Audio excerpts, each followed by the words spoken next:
Okay, so let's have a look at some more enthalpy changes. Now, you should already be familiar with a couple of enthalpy changes from the AS content. So by the time you've watched this video, you should be familiar with formation and combustion at least.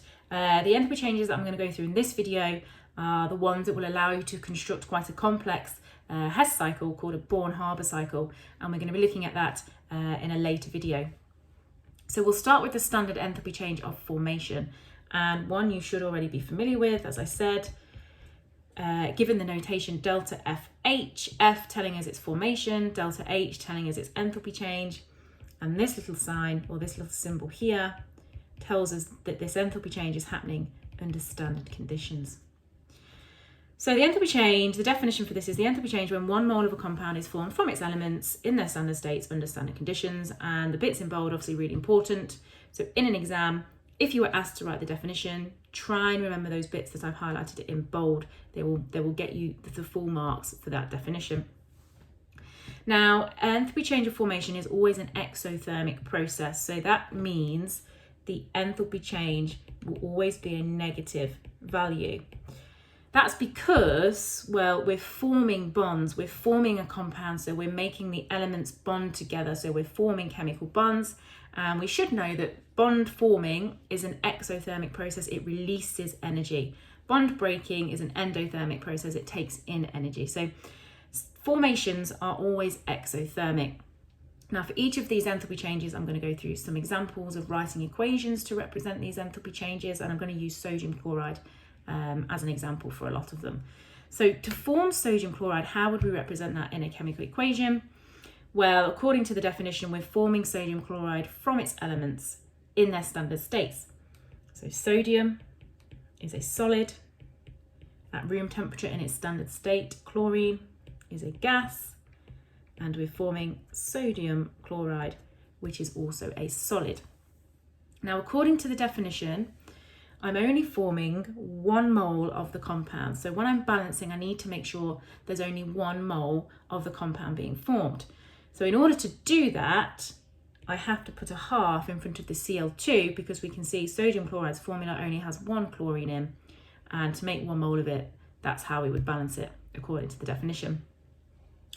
I'll just do another example. How about sodium oxide? So sodium oxide has the chemical formula Na2O because of the swap and drop rule. Sodium again, well, we know it's a solid at room temperature, and oxygen is a gas. Now remembering we only need to form 1 mole. So to make 1 mole of sodium oxide, I need 2 sodiums and again, half of an oxygen molecule. So that's standard enthalpy of formation. The next one we're going to look at is something called standard enthalpy of atomization, given the notation as delta at H with the standard condition symbol.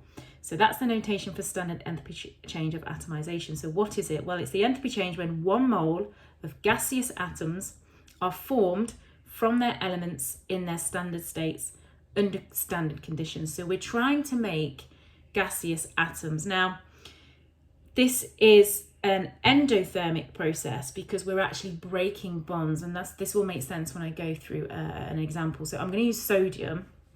Now sodium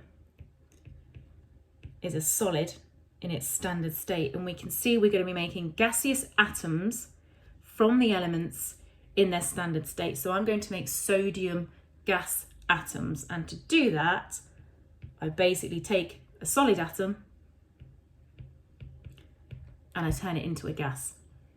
So because we're going from a solid to a gas, we should know then that we are breaking chemical bonds or forces of attraction. So that's going to take in energy, which means it's going to be an endothermic process. So atomization is an endothermic process, telling us that the enthalpy change will be a positive value then in this case.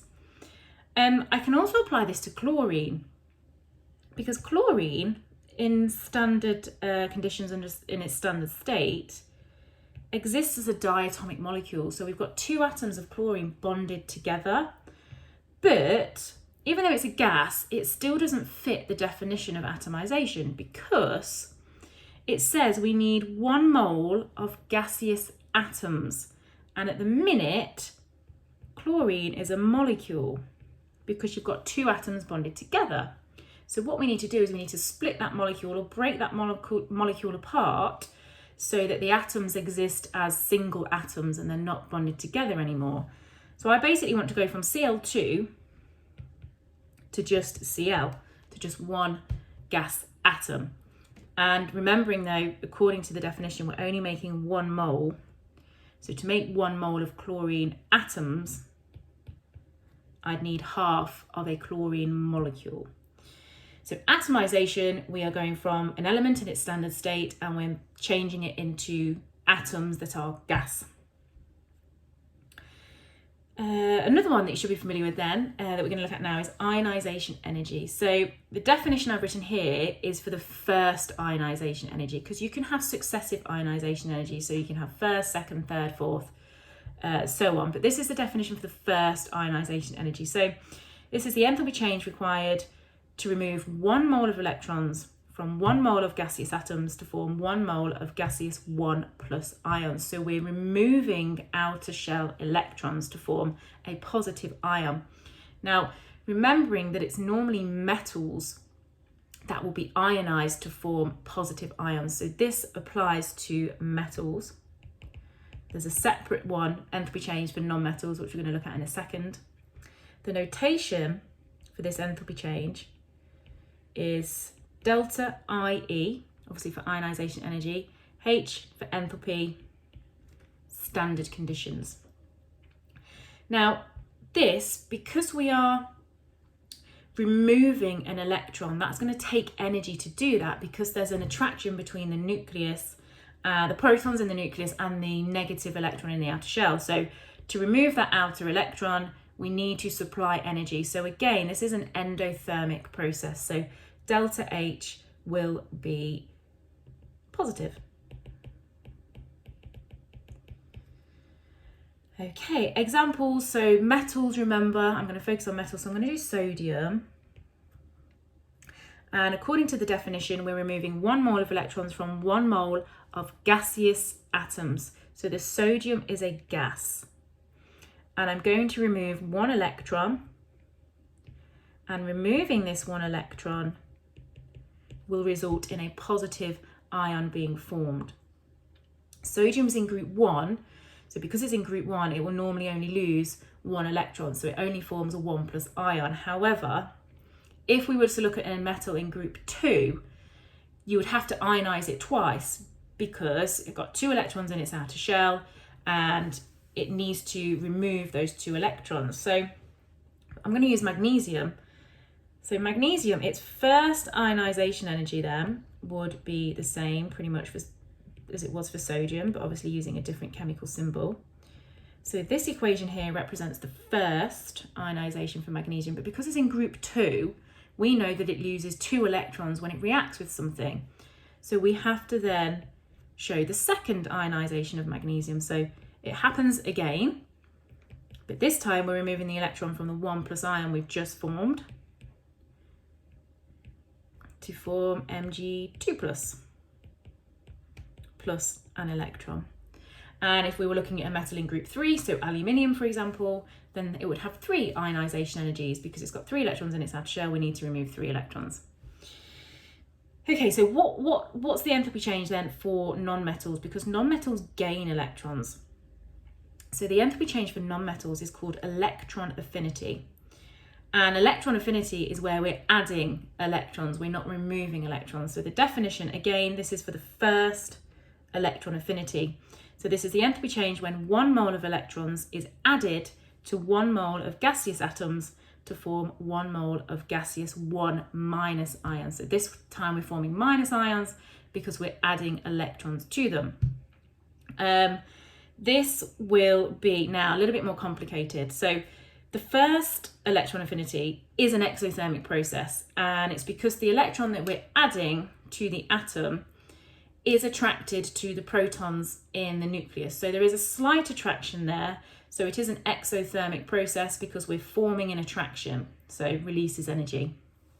However, with the second electron affinity, because you've now produced a negative ion, for the second electron affinity, you're trying to add a negative electron to a negative ion, and we should know then that the same charges will repel.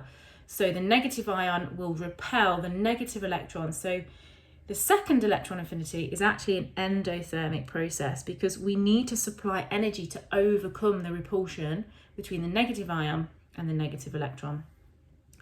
This enthalpy change is given the notation delta E A H. So I'm going to pick a non-metal and one that requires 2 electron affinities. So group 6 will gain 2 electrons when they react to form 2- ions. So I'm going to look at oxygen. So the first electron affinity for oxygen, if we look at the definition, we are adding 1 mole of electrons to 1 mole of gaseous atoms. So we're looking at atoms again, not molecules. So I'm going to take an atom of oxygen, and obviously it has to be a gas because it tells us that in the definition. And I'm going to add 1 mole of electrons to that atom of oxygen, and that is going to produce 1 mole of oxide ions with a charge of 1-. So for this one, this would is exothermic because the electron is attracted to the positive protons in the nucleus. So this would have an enthalpy change of, it will be negative. Now, we know oxygen gains 2 electrons when it reacts, so a second electron affinity would happen. But this time, we are trying to add an electron to an already negatively charged ion. And electrons are negative, the ion is negative, they're going to repel each other. So in order to overcome that repulsion, we need to supply energy. So it's actually an endothermic process for the second electron affinity. And in this case, we're going to form a 2- oxide ion because overall we've now added 2 electrons, and the enthalpy change of this would be a positive value. Final enthalpy change we're going to be looking at then in this video is something called the lattice enthalpy change. Now this is when we take 1 mole of an ionic compound and it's formed from gaseous ions. So it's similar to formation, but with formation you're forming it from the elements in their standard states. This time you're taking the compound and you're forming it from the gaseous ions under standard conditions. This has the notation of Le. Now, again, this is an exothermic process because we're forming a compound, we're forming bonds, or we're forming attractions. And when bonds are being formed, we know that energy is released. So it's a negative enthalpy change. Okay, so I'll pick an ionic compound. I'm going to pick sodium chloride. So we're trying to form 1 mole of sodium chloride according to the definition. And we're forming it from its gaseous ions. Now sodium is in group 1. Group 1 form 1+ ions. And according to the definition, has to be a gas. Chlorine is in group 7, and group 7 form 1- ions. So I'm going to have a chloride 1- ion. And again, it needs to be a gas according to the definition. So that equation represents the lattice enthalpy of formation of sodium chloride. We'll look at another one. So I'm going to use magnesium this time, magnesium chloride, which has the formula MgCl2. So ionic compound. So magnesium's ions, magnesium's in group 2. So that will have a 2+ charge. Remember, according to the definition, the ions are gases. And again, we've got chloride ions in group 7, have a charge of 1-. Now looking at the chemical formula of magnesium chloride, we can see it's MgCl2. We're making 1 mole. So to make it balanced so that we've got 1 mole of magnesium chloride, I need to put a 2 in front of the chloride ions. Now lattice enthalpy then is a measure of the strength of an ionic bond. And the stronger the bond, the more exothermic the enthalpy change will be. And the strength of an ionic bond depends on two things. It depends on the size of the ion, so the ionic radius of the ion, and its charge. And smaller ions with a higher charge will give rise to stronger ionic bonds. And we can describe this as having a higher mass to charge density.